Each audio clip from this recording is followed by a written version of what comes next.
Chat, YouTube comment section, Twitch viewers, YouTube watchers, but not commenters, subscribers, and followers of all kind.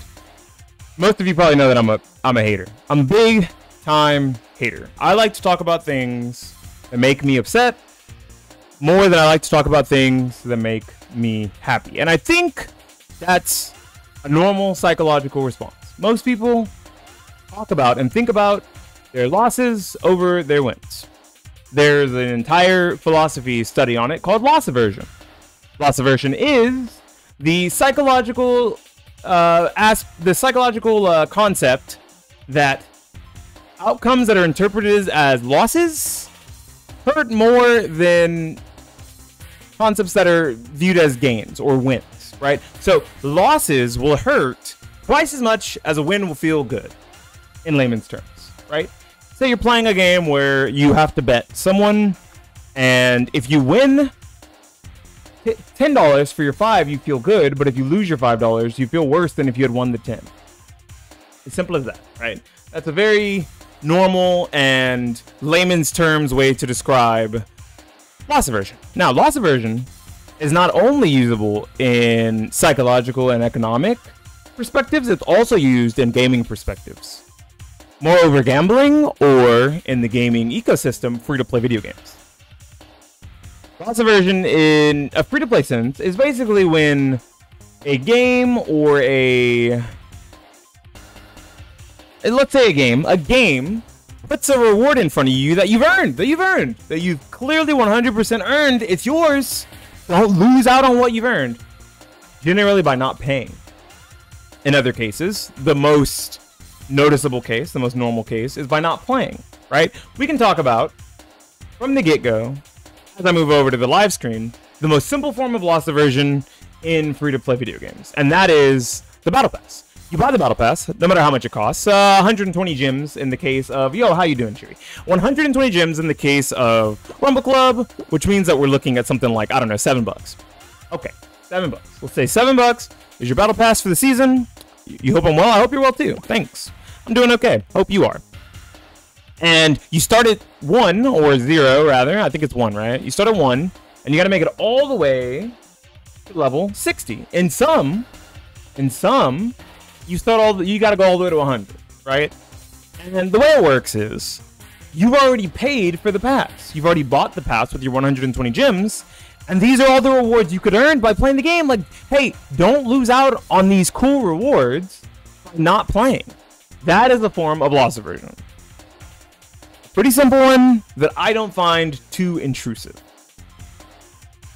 For the record, as long as the battle passes are good, not looking at you fighting games currently, Street Fighter 6 and Tekken 8.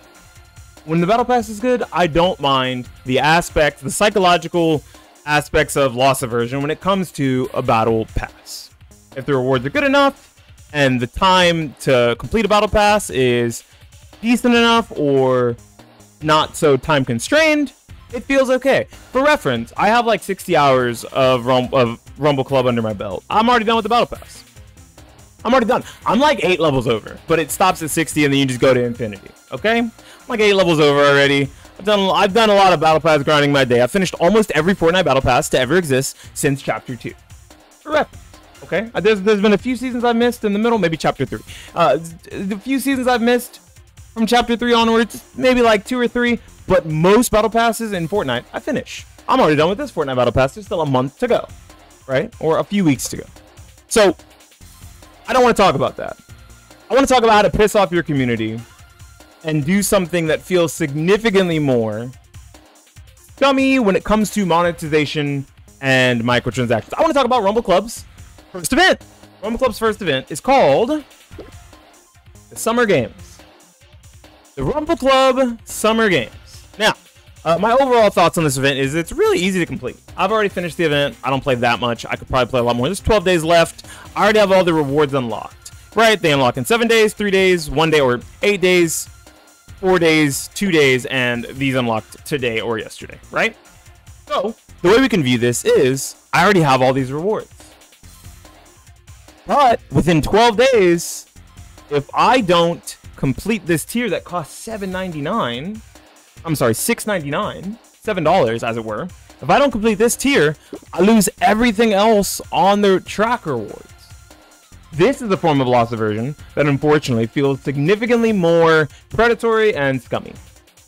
Because these free rewards, as they say at the bottom, free, all of these say free, cannot be attained unless I commit to the $7 it costs to get the rest of the rewards. The only two you technically get for free are the bronze medal emote and the gold.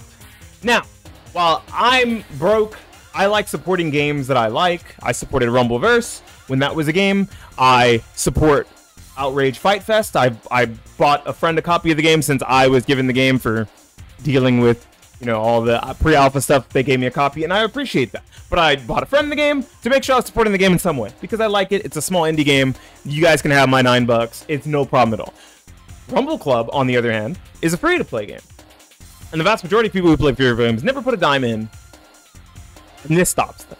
This is a roadblock in their path to ease them into trying to spend money on the game. Now, I have already spent money on Rumble Club. As you guys see, I have the Battle Pass. I've got a lot of the outfits and stuff. I've got no problem spending money on the game, especially on games that I like. But I will say that that's straddling a dangerous line on predatory. It doesn't feel necessarily too egregious because this is like this is almost like a secondary battle pass, right? When you really think about it, you're paying the $7.99 or $6.99. You're getting a little small battle pass that's pretty easy to complete. No quests, just some good old-fashioned rumbling, and you get enough of the medals to move your way through the pass. The problem is putting something at the stopping point after the first two to incentivize people to spend that $6.99 to complete the pass. So, when you really think about it, logically, for $7.99, you're getting 140 gems, 100 gold, the silver medal emote, the swimmer skin, the gold medal emote, and the laurel accessory. These are not free. You are lying to your player base, and you are lying to yourself if you truly believe that you want to call these free cosmetics. These cosmetics and rewards in the 100 gold are not free. They cost $7.99 along with the 140 gems that you acquire. Like I said, the event itself, very easy to complete. It's not a new game mode, one new map. They got added before the game mode, which is really cool. You fight your way through the reward track, which is really, really neat. And because of that, it means that you end up with all of these rewards for a very little time invested over the course of, I think it was like 15 days, right? Because it started 3 days ago or something. So over the course of like 15 days, you can play a few games a day and get all these rewards. You have to ask yourself, though, if you think that these rewards and the gems, which the gems alone are actually that much in the shop, something to think about, so it doesn't feel too bad. These gems plus the rewards after are actually worth the $7.99. There are a good few people who are very upset in the Rumble Club community about this style of monetization for the rewards, and I don't personally like it either. Now, like I said, I supported the game anyway. I bought the first battle pass, even though I didn't finish it, because I'd already been playing for like a week and I got like halfway through. So I said, yeah, fuck, I'm a demon. I know. I got like halfway through in like a week, maybe a week and a half. So I just like bought the battle pass and then I bought the new one when that one came out. And on Friday, when I'm not broke, will probably be buying this. That being said, I can understand why people consider something like this predatory. This doesn't look good, especially for a small game. Just came out, has a pretty active but small, tight-knit community, and it seems to be dividing a lot of people. There's a lot of people who do not like the way this looks, and for a small free-to-play game, you should really make sure you have the vast majority of your audience satisfied.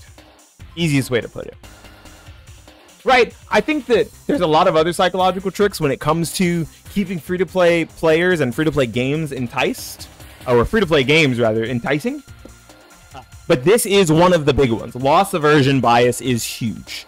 It's scummy, and maybe one day we'll have a talk about the other kinds of free-to-play monetization tactics and free-to-play tactics that make you want to keep playing, the psychological tricks as they are. But for now, this is me talking about the Rumble Club controversy. I don't really want to call it a controversy. The game's so small, can't really have a controversy, but it can have a dividing, borderline predatory feature in this new Summer Games Pass.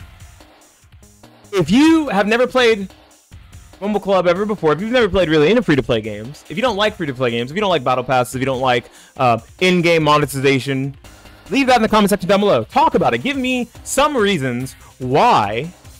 Give me some reasons why you don't like microtransactions, or why you do. Do you think that this is scummy, or that this is just a small company trying to get their way to making enough money to keep the lights on?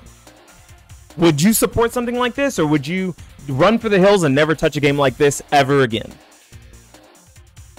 This has been Beanie Thuggish for the YouTubes, talking about loss aversion in free-to-play games and how developers/publishers use that to their advantage, forcing you to spend more money on the things you want. Signing out and saying peace.